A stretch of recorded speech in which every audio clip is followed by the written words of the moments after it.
part 3 of Chapter 7, Obtaining and Protecting Your Credit. The essential question is, why is it important to build good credit? What was wrong with Nancy's credit? It's very likely she had no credit history at all.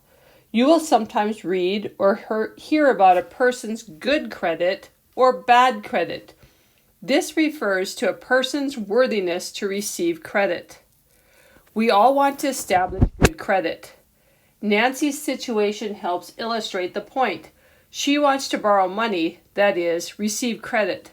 She doesn't have bad credit, but she doesn't have good credit either. She simply has no credit history. The result is that she may have to pay more for the credit she receives. So again, having no credit history at all may result in paying more for credit. Lenders often charge higher interest rates for people with less than good credit. That includes people with bad credit or people whose credit history is unproven. Therefore, it's vital that you know the process by which you build good credit and how that information is collected and reported to the creditors. Your credit history. Each person's credit history is collected in an individual credit report. For example, how many times have you borrowed money? Did you pay it back on time? Were any of your payments late? This information is collected about everyone who wants to borrow money. Lenders use this information every time you apply for credit. Every time you make a credit purchase, it will further establish your credit history, whether it's good or bad. You can help or hurt your credit history in other ways too. Whenever you sign up and pay for utilities such as electricity, phone, and water service, you are building a credit history. So again, paying for utilities such as electricity, phone, also shows up on your credit history. Failing to pay your utility bills will negatively affect your credit history. It can also affect your ability to get credit in the future.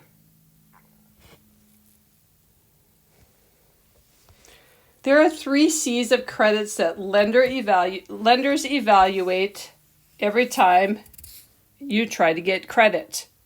1 is character, your integrity and reliability, which determines your likelihood to repay the loan. Are you likely that you're going to pay the loan? Your capacity, your current income relative to your current payments and living expenses. Do you have too many expenses? Are you making enough money? That is your capacity. And then collateral, is any asset pledged against repayment of the loan. So if you take out a loan for a car and you use your house as collateral, that just means that if you default on your payment for your cars, they could get the money out of your house, sell your house, and pay off the loan. Who keeps track of your credit history? So we're going to talk a little bit about the credit bureaus and credit scoring. Credit bureaus are organizations that collect credit information on individuals and consumers. So there is a bureau that goes out there and they will collect information about you. There are 3 main credit bureaus: Equifax, Experian, and TransUnion. These are just credit bureaus that collect the information about you using credit. Credit report. So the credit bureaus provide credit reports to potential lenders and employees and others upon request. So again, these credit bureaus will give this information out. Not just anybody can get it.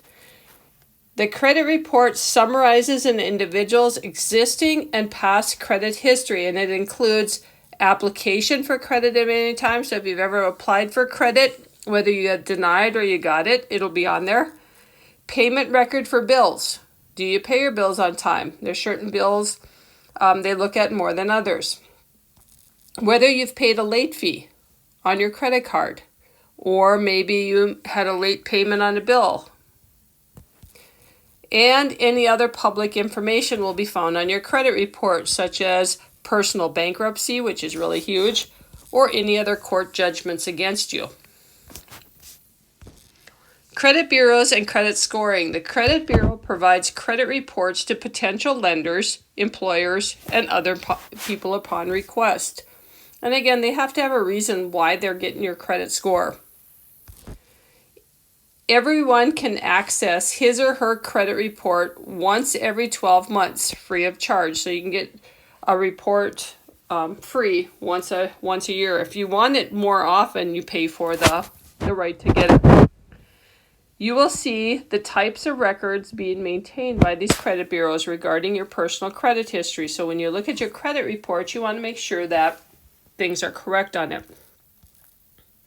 When you apply for credit, the potential creditor will study your report and make a decision about extending additional credit. So you want to take out a loan through a bank, they will look at your credit report to see if you can handle the loan.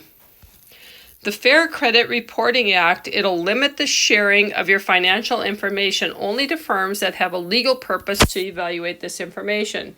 So not just anybody, like a friend, if they want to find out what your credit report is, they just can't do that. Okay, there has to be a reason why. Review your credit report and make sure it contains accurate information. So you should look at that credit report and see what's on it to see if it's accurate. Companies can make mistakes, and that can hurt your financial life. Again, not only do the banks use it, but also employers often use this information to make decisions about job offers. Insurance companies may use this information to determine insurance rates for you. So your credit report can be shared by a number of people. What's in a credit report? Again, it looks something like this. It contains a brief record of all your past credit and any problems that may have occurred. So we'll zoom in just a little bit closer to the top portion of it. You can see that it has a report number 1. It has your personal information in there. It also has public record information if you look by number 3. There was some bankruptcy. Okay, and you can see that the liabilities was over almost $57,000 and you didn't have much for assets. So that is huge. Number 4 is collection agency account information. So you have a couple of collection agencies trying to get information or money from you. Again, that's not very good either to have on your report. Number 5, credit account information. You have you have a savings account at your bank. You must have a Macy's charge account, Chester's Auto Finance, and so forth. It says previous payment history. A couple times you were late. And then inquiries, anybody that's inquired about it. Okay, so you can see that this information helps identify the report. This section provides information that identifies the subject of the report.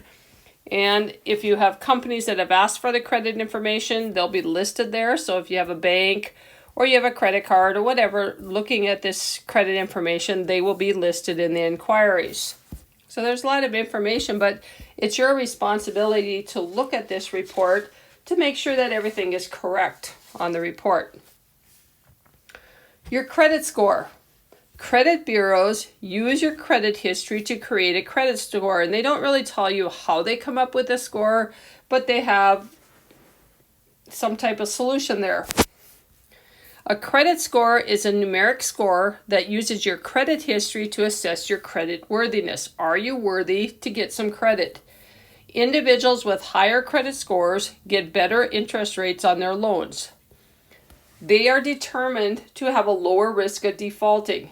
So again, a good credit score can save you thousands of dollars in finance costs and interest charges over your lifetime. Credit scores are calculated based on a model created by Fair Isaac Corporations, FICO. And you can see right there, there's FICO scores. Okay.